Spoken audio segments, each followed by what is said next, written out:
नमस्ते दोस्तों, explore with JP में आपका स्वागत है। हम आज इस वीडियो में 12 ज्योतिर्लिंग धाम में से एक ज्योतिर्लिंग धाम और 4 धाम यात्राओं में से एक धाम की यात्रा करने वाले हैं। ये हिमालय की घाटी में बसा एक सुंदर और अलौकिक स्थल है। इस स्थान को द्वापर युग में पांडवों द्वारा स्थापित किया गया था, जिसे हम केदारनाथ ज्योतिर्लिंग के नाम से जानते हैं।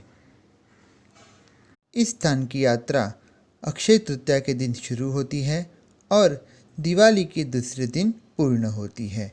ये यात्रा 6 माह तक ही चलती है। श्री केदारनाथ जी की यात्रा काफ़ी प्रसिद्ध और लोकप्रिय यात्राओं में से एक है। केदारनाथ धाम भारत के उत्तराखंड राज्य में सोनप्रयाग जिले में स्थित है। केदारनाथ जी की यात्रा 4 धाम यात्राओं में से एक धाम की यात्रा है। इसकी शुरुआत ऋषिकेश से होती है। ऋषिकेश को 4 धाम यात्रा का गेटवे भी कहा जाता है।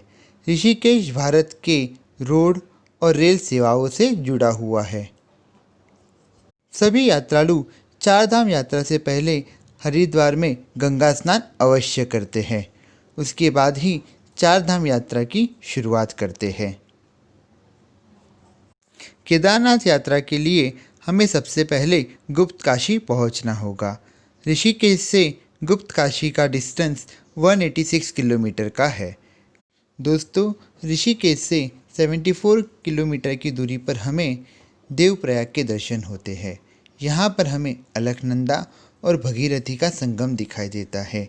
इसी संगम स्थान को प्रयाग के नाम से भी पुकारा जाता है, जिसे हम देवप्रयाग कहते हैं। दोस्तों, देवप्रयाग से 67 किलोमीटर पर हमें अलकनंदा और मंदाकिनी का संगम दिखाई देता है। इस स्थान को रुद्रप्रयाग के नाम से पुकारा जाता है। दोस्तों, यहाँ से हमें 2 मार्ग दिखाई देते हैं। एक मार्ग केदारनाथ के लिए जाता है तो दूसरा मार्ग बद्रीनाथ के लिए जाता है। दोस्तों, अब हम गुप्त काशी आ चुके हैं। ये एक सुंदर स्थान है। यहाँ पर रात्रि विश्राम करने के लिए होटल और धर्मशाला उपलब्ध है। आप अपने बजट के अनुसार होटल का चुनाव कर सकते हो। आज हम गुप्त काशी में नाइट स्टे करेंगे और अगली सुबह जल्दी केदारनाथ ज्योतिर्लिंग यात्रा के लिए प्रस्थान करेंगे। दोस्तों, आज हम केदारनाथ ज्योतिर्लिंग के दर्शन के लिए प्रस्थान करेंगे। इसके लिए हमें गौरीकुंड जाना होगा। गौरीकुंड यहाँ से 15 किलोमीटर की दूरी पर स्थित है। इस रास्ते में हमें वासुकी और मंदाकिनी का संगम स्थान दिखाई देता है, जिसे हम सोनप्रयाग के नाम से जानते हैं। यहाँ से गौरीकुंड 8 किलोमीटर की दूरी पर स्थित है। दोस्तों, अब हम गौरीकुंड आ चुके हैं। यहीं से केदारनाथ जी की यात्रा शुरू होती है। यहाँ पर हमें एक गर्म पानी का कुंड दिखाई देता है, जिसे लोग गौरी कुंड के नाम से जानते हैं।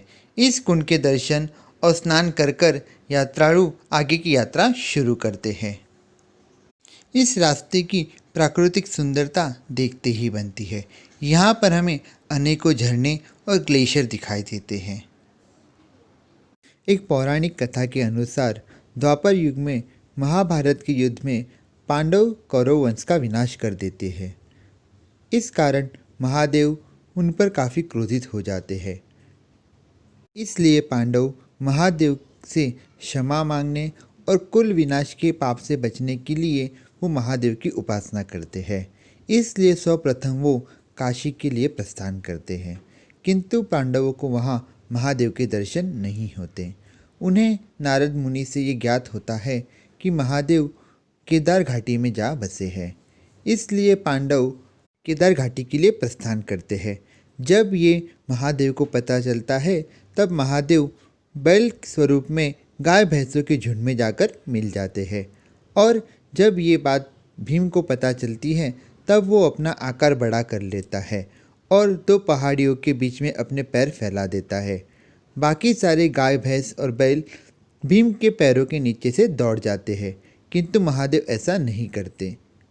वो जमीन के अंदर समा जाने की कोशिश करते हैं। ये देखकर भीम अपनी पूरी शक्ति से उस बैल के ऊपर झपट पड़ता है और उसकी पीठ पकड़ लेता है। भोलेनाथ भीम की शक्ति और पांडवों की भक्ति से प्रसन्न हो जाते हैं और उन्हें वहां पर दर्शन देते हैं। पीठ का भाग केदारनाथ में प्रकट हुआ, शिव की भुजा का भाग तुंगनाथ में प्रकट हुआ, नाभि का भाग महेश्वर में प्रकट हुआ, मुख का भाग रुद्रनाथ में प्रकट हुआ। इस प्रकार महादेव ने 5 अलग अलग स्थान पे प्रकट होकर पांडवों को अपने दर्शन दिए और उन्हें कुल विनाश के पाप से मुक्ति दी। 5 अलग अलग स्थान पर महादेव ने दर्शन दिए, इसलिए इस धाम को पंच केदार के नाम से भी पुकारा जाता है और यात्री पंच केदार यात्रा भी करते हैं। दोस्तों, अब हम केदारनाथ मंदिर के पास पहुंच चुके हैं। अब हम केदारनाथ मंदिर में महादेव के दर्शन के लिए प्रस्थान करेंगे। ये स्थान समुद्र तट से 11,700 फीट की ऊंचाई पर स्थित है।